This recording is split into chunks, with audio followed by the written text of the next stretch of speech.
once we made a dollar, we weren't going to waste it for sure.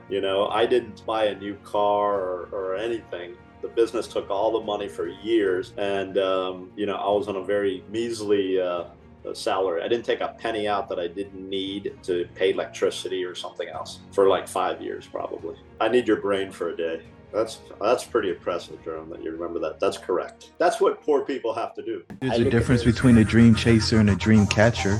Hey, everybody, and welcome to the Dream Catchers podcast. I'm your host, Jerome. And I got to tell you, we got a guy here today who made a huge impact on me. I happened to be at a Christmas party back in December of 2023. And I sit down next to somebody who I didn't know was fundamentally going to impact the way that I live my life. We're there talking. He's telling me about a trip where I think it's south of France with his wife and kids. And he talks about the reflection that they were having on the journey to get to that day and that point, and how grateful he was for all the things that happened along the way and how it didn't start out that way. Now, I've never been to the south of France. Been a lot of places, never been to the south of France. But the way that he told his story, I was there on the boat with him. I was able to see what true success looked like. And I've not forgotten that. And I've been chasing that ever since that night. So with that intro, Angel Alvarez, I'm so glad to have you on the Dream Catchers podcast. Thank you so much for taking time out of your schedule to invest with me and the listeners today. Thank you, Jerome. I appreciate it very much.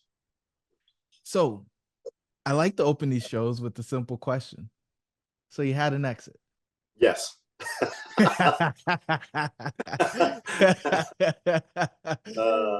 A big one. You should know I've had multiple exits. So. Well, and I could like see you counting, right? It's like, am I going to correct them? Is it just one or is there a bunch of them? I know about one, a big one, and it was related to a company that I don't even know that you knew what you were getting into when you got started. And so while we probably won't talk about all the exits, I'd love to talk about the one related to eyes because it goes to some of the other amazing stuff that you're doing in your philanthropic work on the backside. So can we talk about the journey of building a company that you were able to exit? Sure. I would tell you that the exit and how I framed it up, and I have to give credit to a lot of other topics outside of business, because, and my exit was such that I never felt, and I'm considered an industry leader. I've been in the industry for 40 years, and you get some expertise, and you get the benefits of being that person in the room, the guy with the white hair that has seen it all, right? And if we're in the army, you'd be the general sitting there, and all the issues you're having, you've seen at least 3 times. And at some point, I felt like it was time to, and my heroes like Muhammad Ali and Sweetness for Chicago, Walter Payton, well, Muhammad Ali unfortunately came back, but Walter Payton, quitting at the top of his game type of situation, and a lot of other individuals that I saw, stepping out at the peak. And I was very conscious of that. And I was getting tired, right? I mean, it's a lot of work running a very successful company. And I had set up, a very good uh, contingency group of people to run the organization. And I always thought, and the reason I really did the transaction was the opportunities were exponentially getting bigger.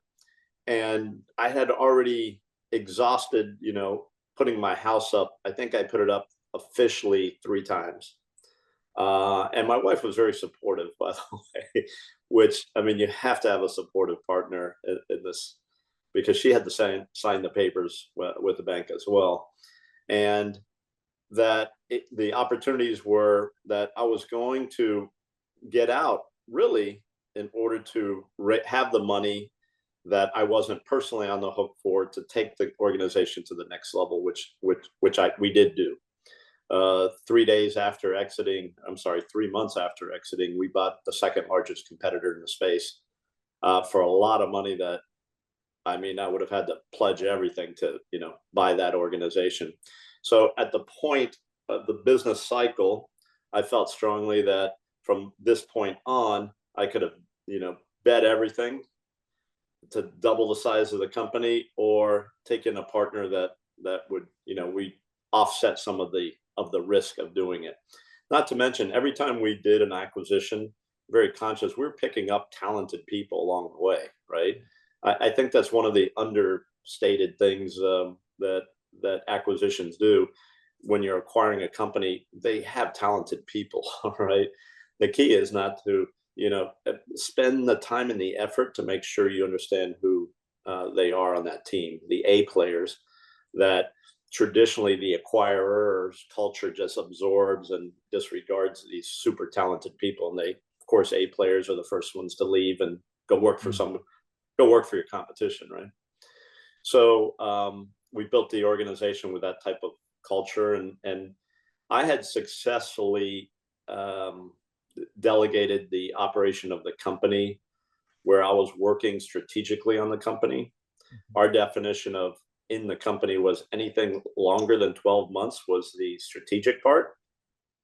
Anything within the operating 12 months that we were in was the president's job, and I was the CEO of the company. And that's what we call, working on the business versus in it.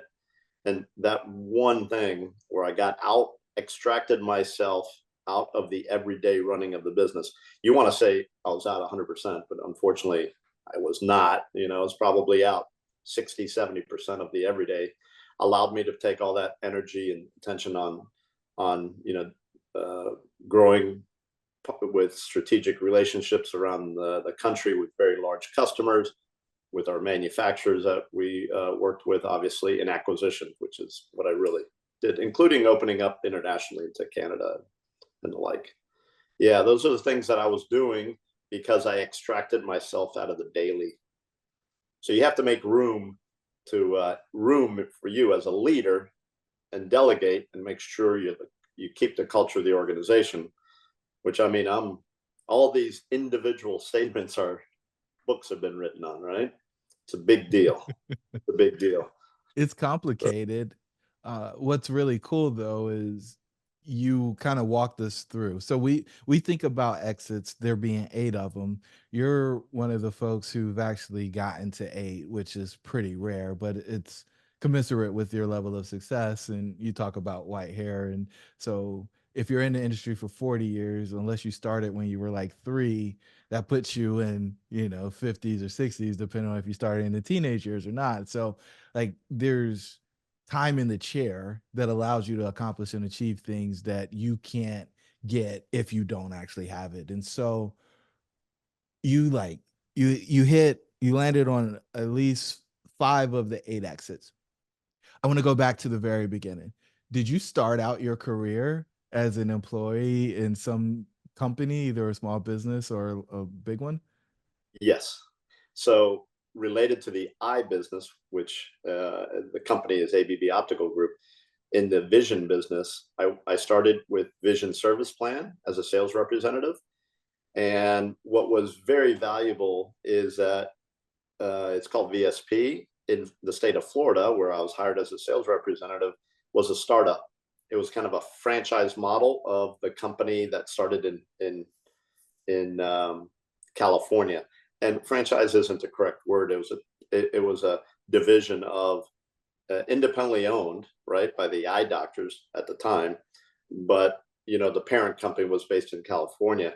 And the reason I bring that up is because we had startup issues, and I wasn't aware at the time that I was learning about things. And then from there, a eye doctor who was on the board of that company recommended to me to look at this other job with a manufacturer, which was Ciba Vision, which was owned by Ciba Geigy, a Fortune 50 company. And this big global pharmaceutical company was getting into the contact lens business, and they launched in the United States, and I went to work for them. So now I have a startup business experience, not conscious of it, not totally conscious of it. And then this Fortune 50 global company starting a new division of a new business in the United States, and the comparing and contrasting of how they looked at things, which was super valuable. For instance, this big, SIBA vision started with the first president was a sales guy, because he came in, you need to, rev it up. And it was designed this way, right? After sales, stopped growing at, hundreds of percentiles down to double digits, they bring in an engineer to refine processes and everything else, put rules in place, because you start it, and they consciously, this is a big company. It was a bit of a cowboy type of thing. You could call the president, on the phone as a sales rep and do deals, and, lack of structure, and kind of a little bit running it consciously like a small business. And then, fast forward, now we're talking 15 years into it, they bring in an individual that is an expert in, hand-to-hand combat about gaining share, one share point at a time per year, that you had to do 1,500 things to win that battle against people like Johnson and Johnson, and other large, Bosch and those type of organizations that you are, battling at every doctor's office for, more sales. And I saw those three different individuals, and saw how big company took an organization through its life cycle by changing the leadership very consciously. That stuck with me, because I had to do all those things, and I'm only one guy. luckily they start with sales, which is really important, because and I was trained in sales, and pro sales, because sales, unlike any other discipline in the business, forgives a lot of sins. If you have the revenue, you can mess up a lot of things, and I'm here to tell you, we messed up a lot of things. We messed up everything other than sales, and we were very focused on the customer, and that forgives you get a lot of sins forgiven when you focus on the customer as well. You can mess up the systems, you can mess up the financials, the customer will stick with you through all of that if you're focused on. And what I've ended up doing is, as a sales guy, I know, wait a second, I'm not this operator guy. So I brought a guy in who I met in Vistage, which was an organization made up of business owners, that was transformational for me. One, I really like learning, like what we're doing here, live in-person type of, and hearing from the horse's mouth how they overcome situations. And I met an individual, his name was Brad Weinbraun. He came in as a chief operating officer, after X amount of years, became the president of the organization. That allowed me to be more strategic once he got to, because he came from the office supply business, not the lens business. So it was a bit of a learning curve. Today the company, fast forward, today the company is being run by an individual by the name of Daniel Lieberman, who worked for Essilor, was in this space, industry expert. The president, same deal, same three different categories. We copied it entirely. In fact, I would tell you our success is totally lifted from other people's ideas. So that's why I'm so adamant about, speaking with you and preaching, what we know, so other people pick it up and learn and become successful. That's what I'm really focusing on with young entrepreneurs today. Giving them the roadmap. And entrepreneurship can be really confusing if you don't have a model to follow, or if you try to make it up your own way. There's a whole lot of people who've already figured out the challenge that you're working through, and so peer mentorship's a great thing. I want to go back, because I know I said we're going back again, because you dropped this in and it was so casual. You said I put the house up 3 times. I was like, put the house up on the market? No, no, no. That's not what he did. Why were you so convicted that you were willing to put your personal residence on the line to keep the company going? Uh, so this is an interesting question. And my brother, Victor Alvarez, same family, same environment, grew up in the same social struggling, or first generation immigrants. Um, he has a risk profile, and I have a different risk profile. So I'm a student of this because he's an attorney. He's a corporate attorney. He's retired now, but he was an excellent corporate attorney, and he was our attorney when we started up. And here's a piece of advice: your attorney should love you like he's your brother.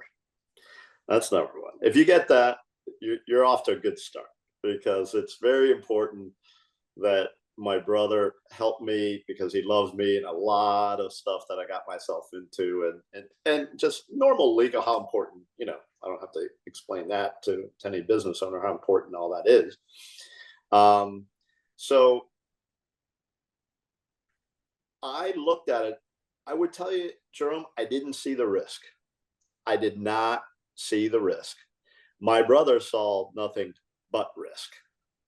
And that kind of balance was okay, but I would fight with him about all the agreements and what he wanted. And I said, the key is to create this good yin and yang balance that keeps you moving forward. There's a lot of people, and I see it all the time. They can be right legally, and they don't get the deal. You're right. We're not going to take that risk. It's not good for our business if we take that risk. Okay, well, thank you very much. And guy's very happy going, oh, I taught him. We turned him down because, yeah, I know. You destroy the opportunity.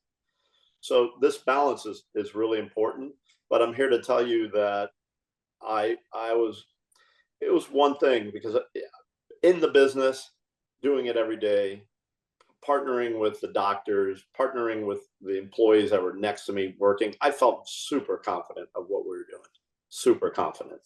And I had a very clear, we did not spend money we didn't have. And there's I ran it fairly as maybe reckless that it sounds, that I would put my house up 3 times and everything else. I didn't see the risk, and I thought it was fairly conservative, because I ran the company. Once we made $1, we weren't going to waste it for sure. I didn't buy a new car or anything. The business took all the money for years, and I was on a very measly salary. I didn't take a penny out that I didn't need to pay electricity or something else for like 5 years probably. Yeah, but look, for instance, my daughter needed to go to school, and it was going to cost X. I would write myself a check for that, right? It wasn't like I was living unemployed, but I wasn't taking a dime out that I didn't need. So So you kept it all in. And so there's 2 places I want to go. I want to get this piece because I think it's super important to the story. For somebody who built a company dealing with improving vision, lenses, eyes, you came from somebody who was like, your parents were ophthalmologists or something, right? Like, I mean, you were just familiar with this, and like you had all the privilege available to you. no, my dad was more like my brother. I was told I'm more like my grandfather, who was in Cuba when he was in business. My father bought my grandfather's business in Cuba. But my parents, my mother worked at the University Miami as a bookkeeper, and my father, it's a long story, but failed for 30 years doing all types of concepts and ideas in this new world called the United States of America. He didn't speak he didn't speak English, and we didn't have much money. And that combination, and whatever money we had 5 kids, right? Of which I was one of them. I'm the fourth of the 5. I have 3 older sisters and my younger brother. And that combination of things, by the way, what I learned about that is you've got to, as an entrepreneur, decide when you're going to go. And if you have a certain amount of children, if you got this this other expense line at privately at home, it makes it, from what I can tell, 200-300% more difficult. So that's why I'm really focusing on people at the university level, getting them, starting with some ideas early on before they're saddled down. They can't afford to take the chance. And I have a theory that a lot of really good ideas never come to fruition because the their personal financial situation at home, which is normal. And my father suffered from that. He finally saved after 20 years. The business in Cuba was a transportation business, and to get a medallion. So you used to need a medallion, just like in a cab, to move a pound of something from Miami to Tampa.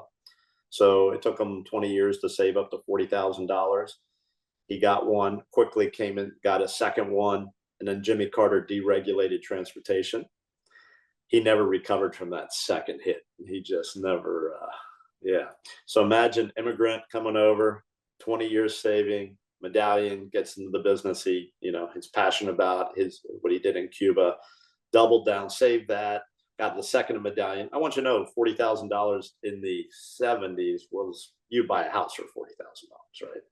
And you couldn't finance these things. So that was a brutal hit and that's business, right? That's business. But he was, because of that, he helped me tremendously. He was my biggest mentor as it relates to risk.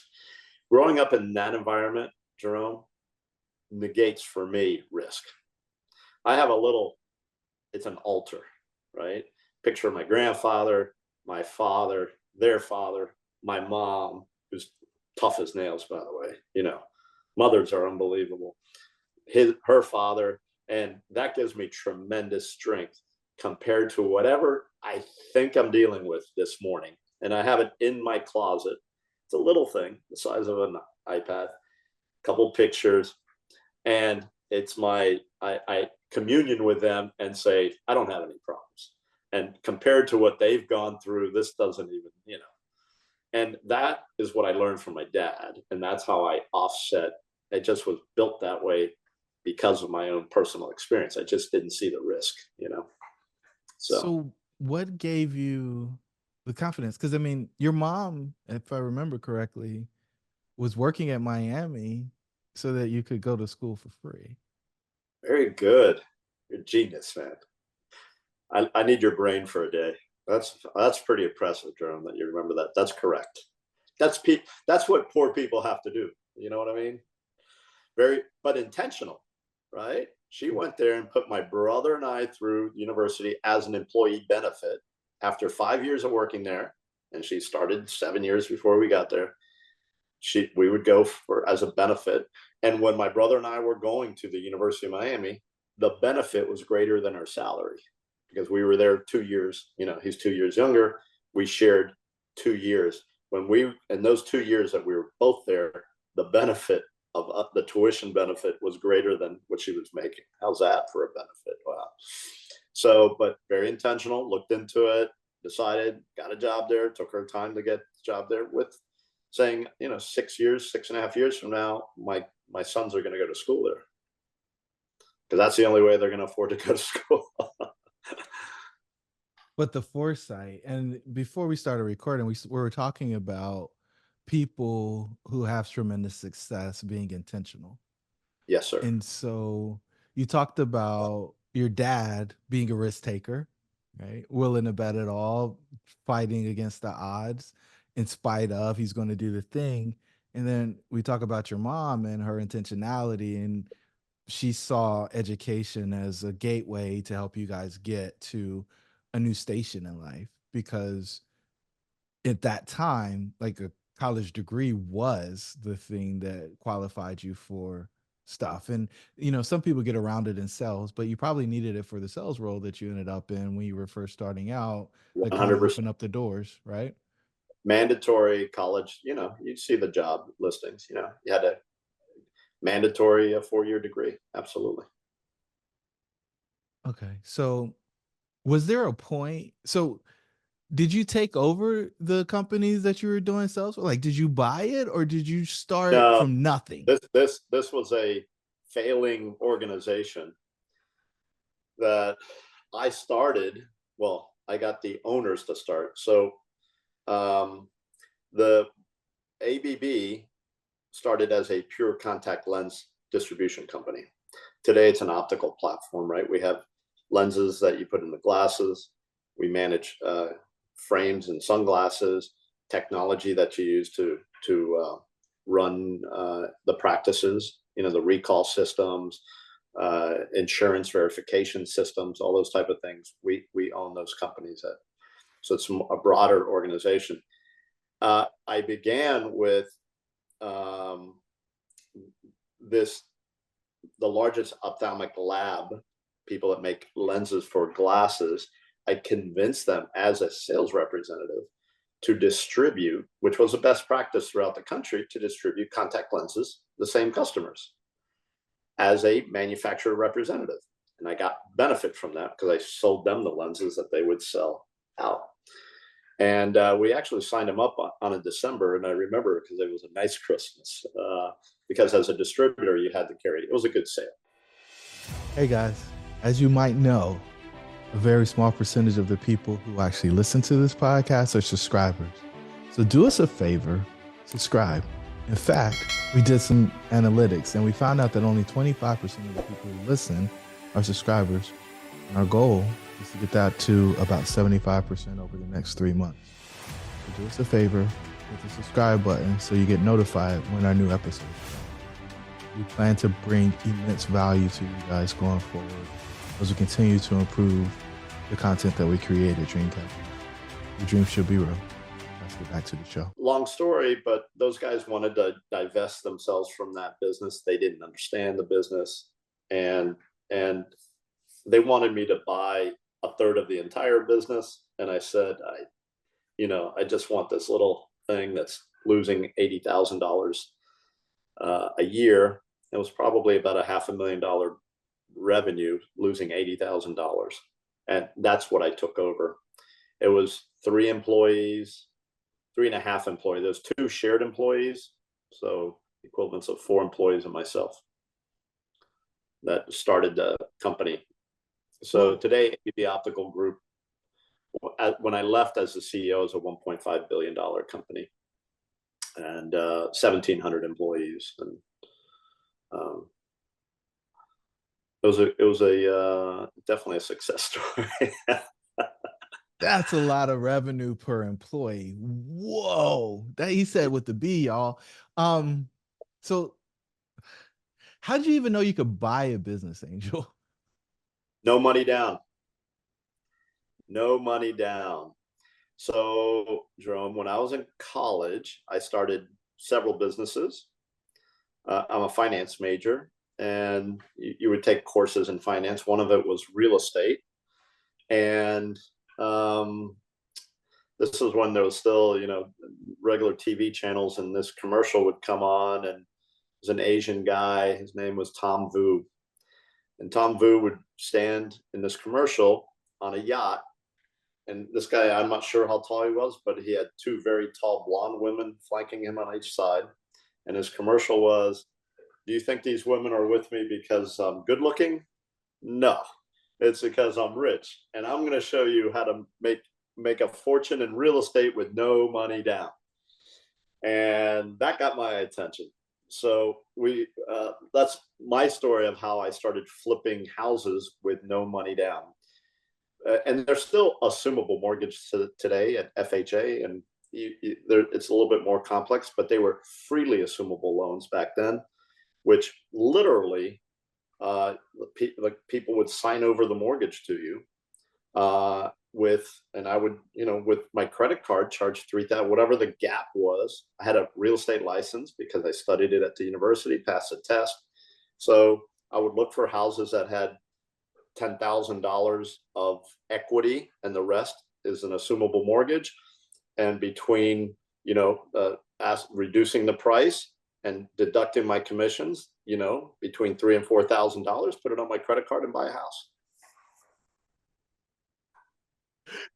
And so then you took that and applied it against this business that was losing So what happened more than was 10%. they wanted to sell it. Had no money, and I said, "You take the loan back, seller financing, if you will, and it would balloon in 5 years." And that's exactly what happened. So it was 100% financed by the sellers, but they wanted, just to let you know, that day they're no longer losing $80,000 a year, right? So it's not like they were giving me a gift or anything. It was okay. That day they stopped losing whatever that, on a monthly basis is, whatever, $7,000 a month. And I'm paying it in interest on top of that, right? So the swing is probably, close to $10,000 favorable by just them selling me the business. So how did you know how to negotiate the terms? How did you pick a Because valuation? Tom Vu, in the real estate thing, that's why I'm telling you the real estate portion, because I learned it from Tom Vu, and I applied it to this deal, and they would go, "Oh, that's crazy. Oh, by the way, I was turned down by the banks first. I mean, I went out and tried to. They didn't say, 'Oh, this is fantastic. Go ahead and do this.' They wanted to get paid for it, and we really struggled with the value of the company, because losing 80,000, it's just asset value. And they wanted, of course, to charge me for what they knew what I was going to do for the business. And that's another thing. You've got to not. I walked away from it multiple times because I was not going to pay what the future value was. I was only going to pay what the current value. And that payment to the bank got in the way, because they were bumping up against credit issues and all different types of things. And that was a catalyst to making it happen, right? The bank saying, you got to pay this note off. So to be honest with you, longer term, like a year and a half later, the note that I had with them, they gave to the bank. And then I started paying the bank for the same bank that turned me down because I had no experience, obviously, and I had no money. And, the rest of the story. So you got to be in the fight. You got to be in the fight to make it happen. And when somebody says no, because the bank said no, it was a very embarrassing day for me, by the way.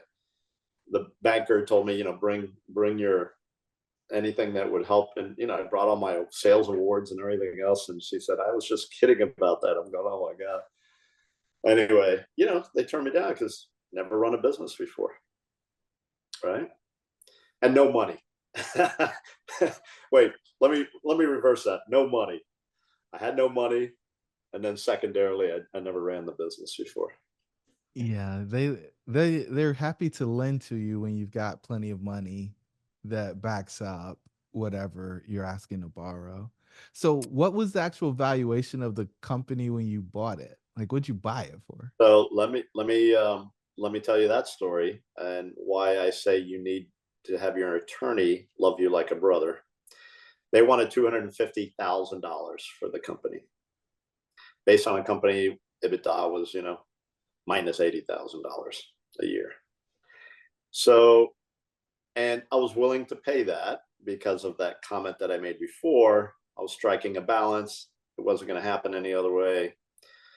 I go to my brother's law office where the owners of the company were going to meet us, where they did meet us. And I show up a little bit early. My brother goes, can you do me a personal favor? And I go, what is it? He goes, don't say a word. I don't want you to say a word. 3 hours later, where they thought they were getting $250,000, and that's why we were there, I bought it for $125,000. And the rest is history. I did not say a word. And he had his case. The difference, Jerome, I made one of the major mistakes. I fell in love with it, right? I fell in love with the deal.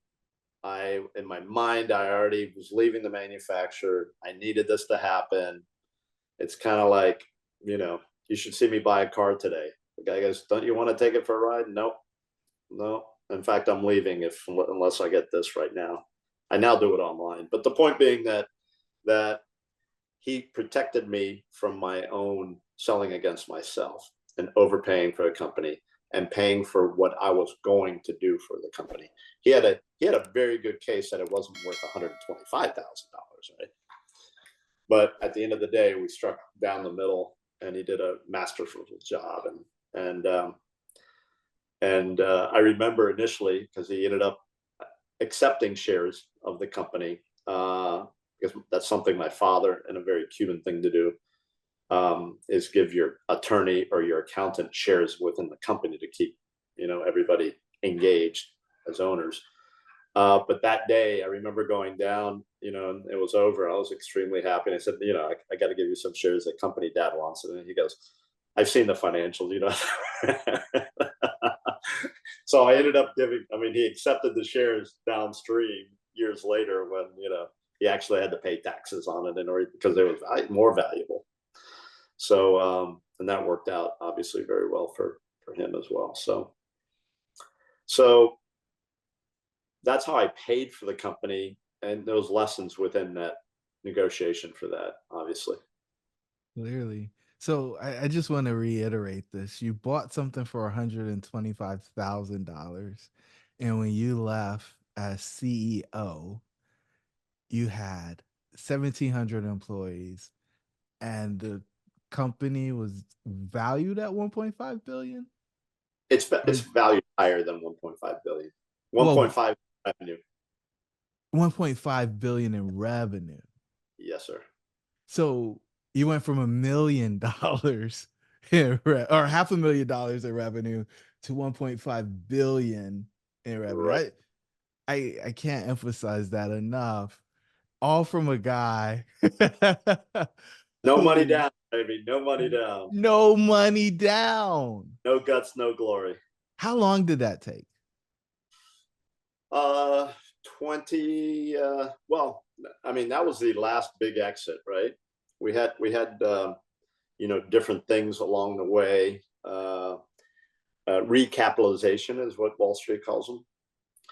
A merger with an organization that the majority was owned by private equity. And what private equity would like to do is buy your company, use your company to leverage up and pay you.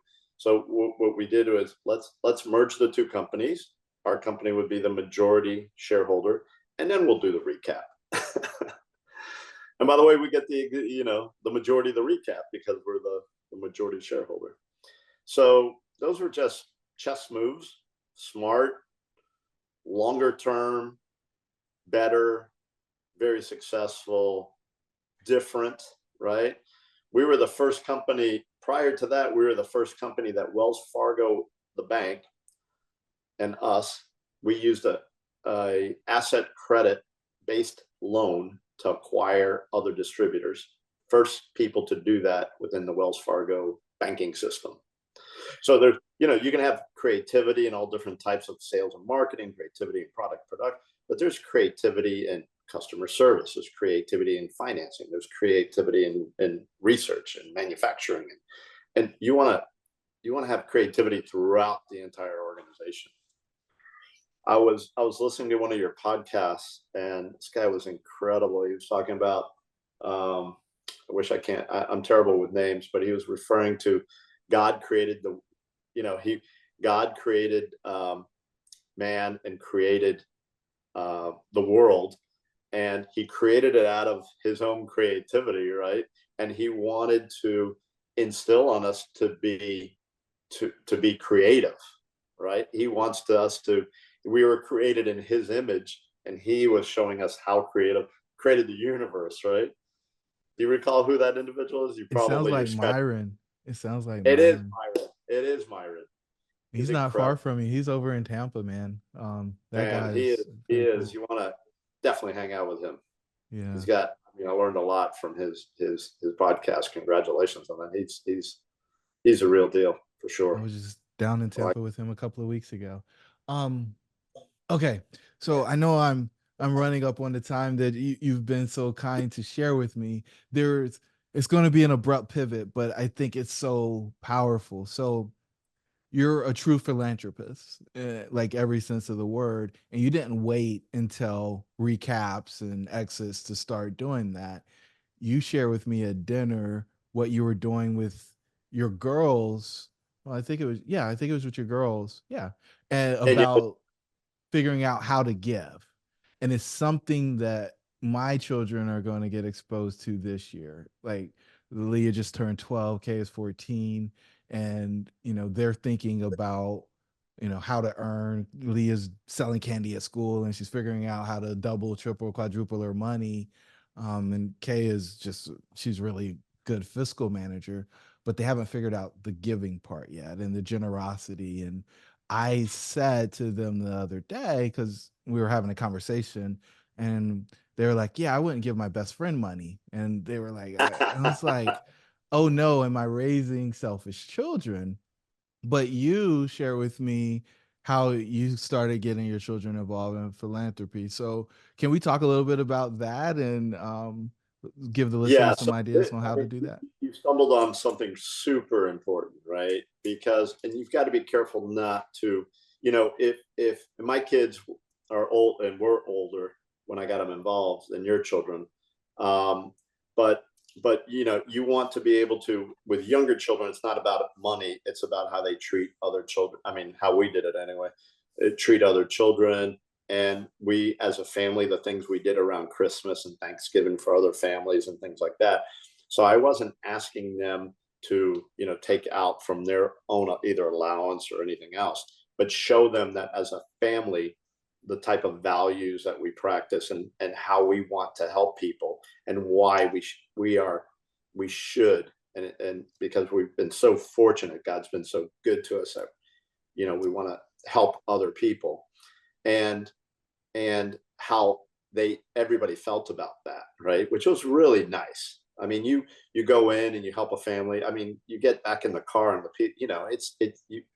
everybody's high, right? And it's beautiful because it's then you go home to your own Thanksgiving or your own Christmas holidays, and it's incredibly important. Fast forward, my kids are working, and they're making X dollars. Let's say they're making $70,000, $50,000 a year. It's warped for them to get them involved and say we're gonna give $20,000 to, they're going wait.